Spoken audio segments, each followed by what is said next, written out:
ऐ खातूने जन्नत की कनीज़ो, अपनी सोच तब्दील करो। बाइक पे घूमना कोई हुनर नहीं, जेवर ज्यादा होना कोई फजीलत नहीं। फजीलत तो ये है कि तुम्हारे पास तकवा मौजूद। तकवा नहीं है, अल्लाह से रिश्ता मजबूत नहीं है, इसीलिए ज़हन भटकता रहता है। बच्चा बीमार हो गया तो चलो किसी पंडित के पास, चलो किसी साधु के पास, चलो किसी देवी के पास। और हालात अब यहां तक हो चले कि मुस्लिम खवातीन बुर्का पहनकर कहीं बुतों की पूजा करती हुई दिखाई दे रही है, कहीं पंडितों के पास नजर आ रही है। मुझे बताओ, जो बैतुल खला करके पानी नहीं लेते वो तुम्हारे बच्चों को क्या शिफा दे सकेंगे? शाफी तो मेरा अल्लाह है, और मेरे अल्लाह ने वलियों में वो ताकत अता की है कि वलियों को भी अल्लाह ने शिफा देने की कुव्वत अता की है। अरे नादान, बच्चा बीमार हो पंडित और देवी के पास न जा।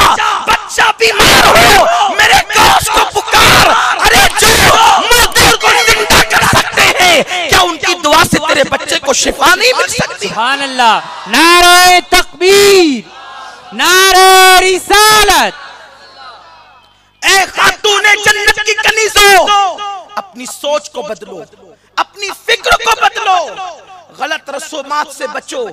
बच्चा बार बार बीमार है तो उसके कान में कभी बाली डाल दी जाती है, ये मजहब इस्लाम की तालीम नहीं। अरे बच्चा बीमार रहता है, माँ अगर 7 मरतबा सूरे फातिहा पढ़कर उस बच्चे पे दम कर दे, अल्लाह उसको शिफा अता फरमाए। मेरे गैब दा नबी ने इरशाद फरमाया, सूरे फातिहा में ला इलाज बीमारियों का इलाज मौजूद है। यानी जिस बीमारी के बारे में हकीमों ने कह दिया कि इसका इलाज हम नहीं कर सकते, ला इलाज का मतलब ये कि जहां हकीम और डॉक्टर हाथ टेक दें, उस बीमारी में भी सूरे फातिहा शिफा का जरिया बन जाती है। मेरे प्यारे आका सल्लल्लाहु अलैहि वसल्लम की कनीज़ों, तोहमात परस्ती से बचो, लगवियात और खुराफात से बचो। मैं तुमसे एक बात अर्ज करना चाहता हूं मिसाल के जरिए से। अगर तुम खूबसूरत हो, तुम्हें छोड़कर तुम्हारा शौहर किसी दूसरी औरत की तरफ तवज्जो करता है तो तुम कितना वाहवेला करती है ना? कहीं पंचायत बैठती है, कहीं मोहल्ले में औरतें हंगामा करती, लड़ झगड़ कर मैके चली जाती। यकीनन उसने गलती की, आपने एहतजाज किया। एक मिसाल दे रहा हूं, अल्लाह करे कभी किसी औरत के साथ ऐसा ना हो, लेकिन आप खूबसूरत हैं, नेक सीरत हैं, सारी खूबियां आप में हैं। आप जायज को छोड़कर शौहर नाजायज की तरफ मुतवज्जे हो तो आप हंगामे करती हो। अरे नादान, ये तो समझने समझाने के लिए है, बिला तशबीह बिला तमसील। मेरा अल्लाह हर मिसाल से पाक है।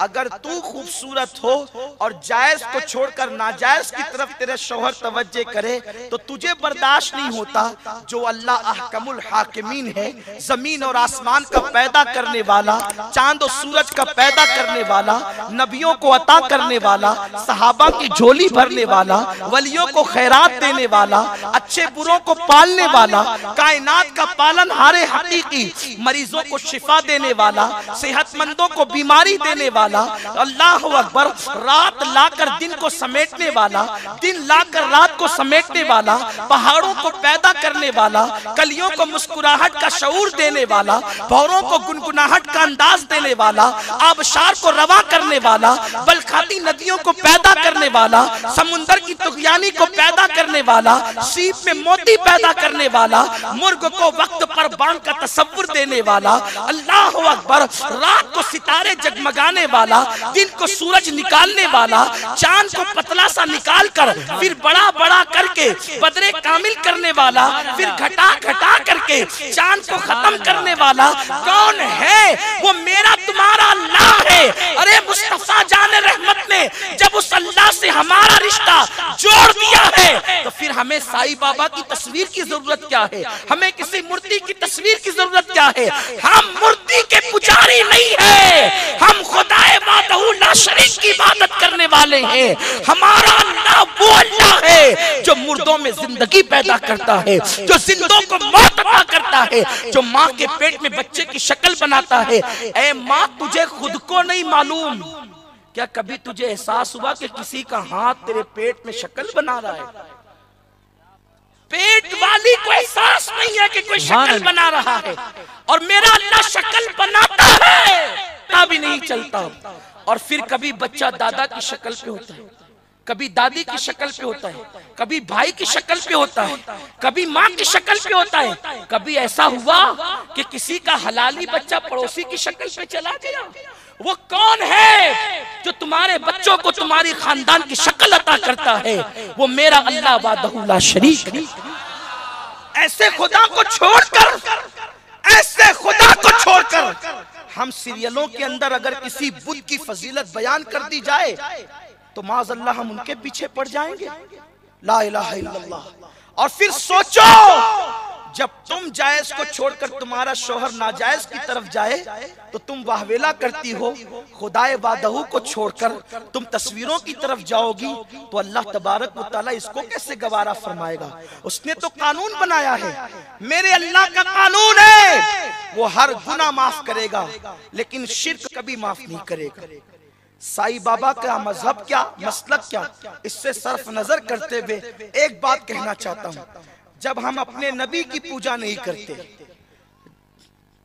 नबी तो नबी है, इमामुल अंबिया हैं, हम हुजूर से इश्क करते हैं, हुजूर की इबादत नहीं करते। हम हुजूर अलैहिस्सलाम से मोहब्बत करते हैं, इबादत नहीं करते। और हम अल्लाह के रसूल की इबादत को भी शिर्क करार देते हैं। हमारे इमाम ने तो यहाँ तक कहा, पेशे नजर वो नौ बहार, सजदे को दिल है बेकरार, रोकिए सर को रोकिए, हाँ यही इम्तिहान है।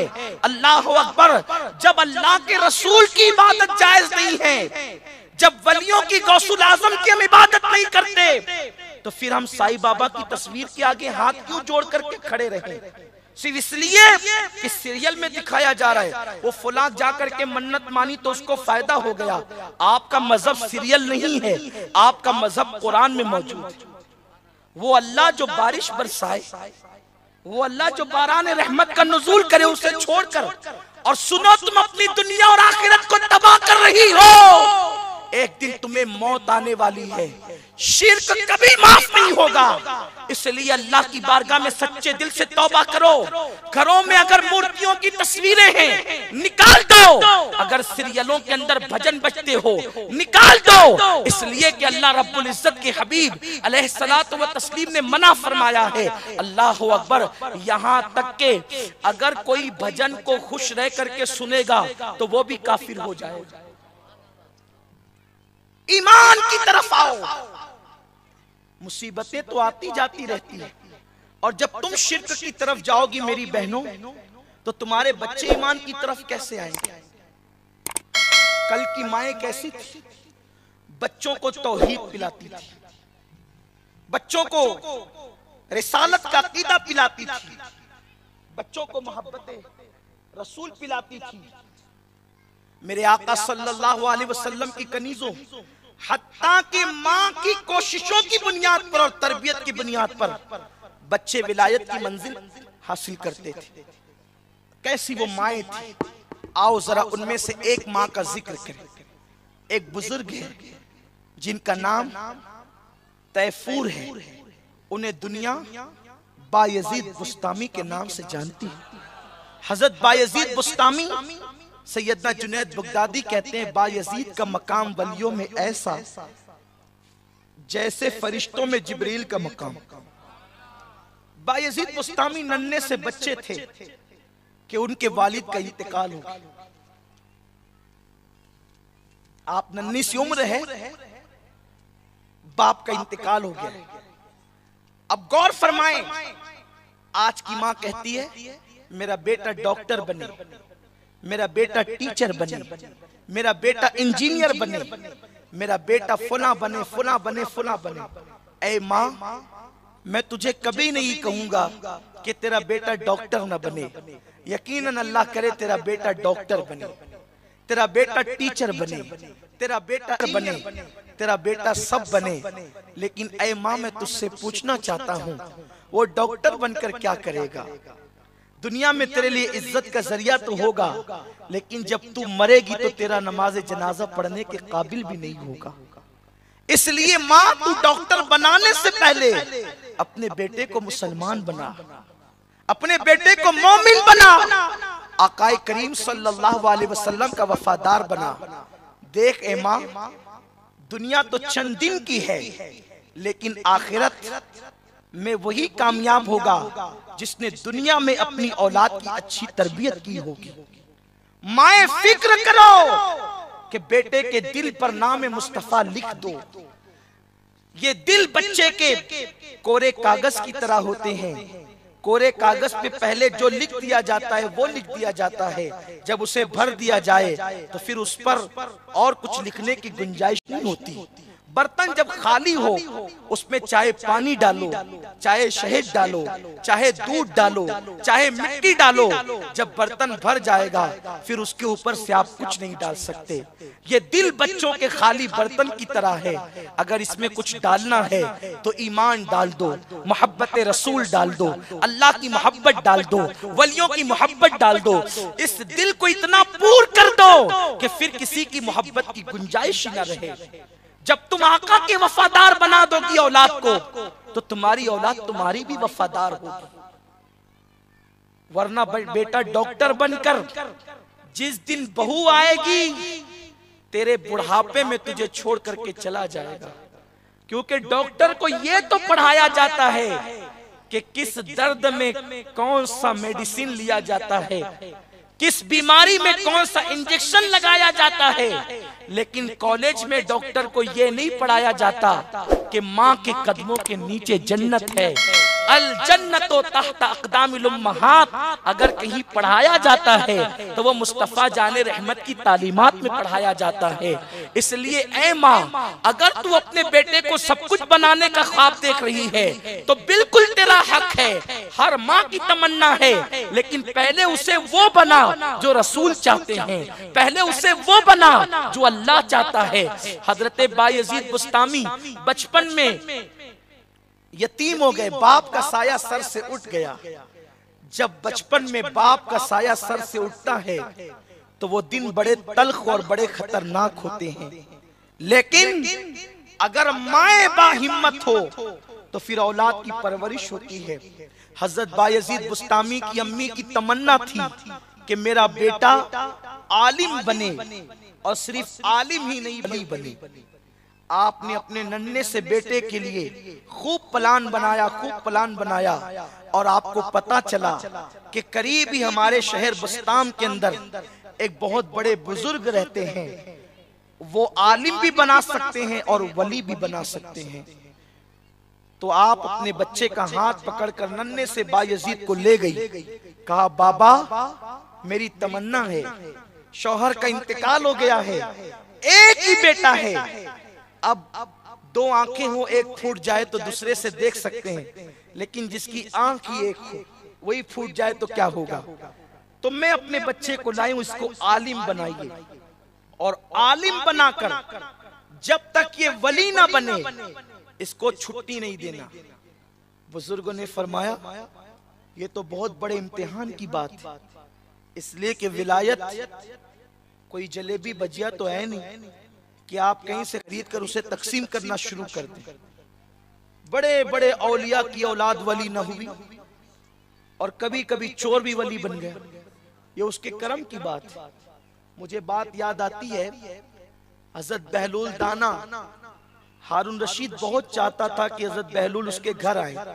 हजरत बहलूल दाना जाते नहीं थे, इसलिए कि सूफिया और औलिया कभी अहले इक्तिदार के दरवाजे पे गए नहीं।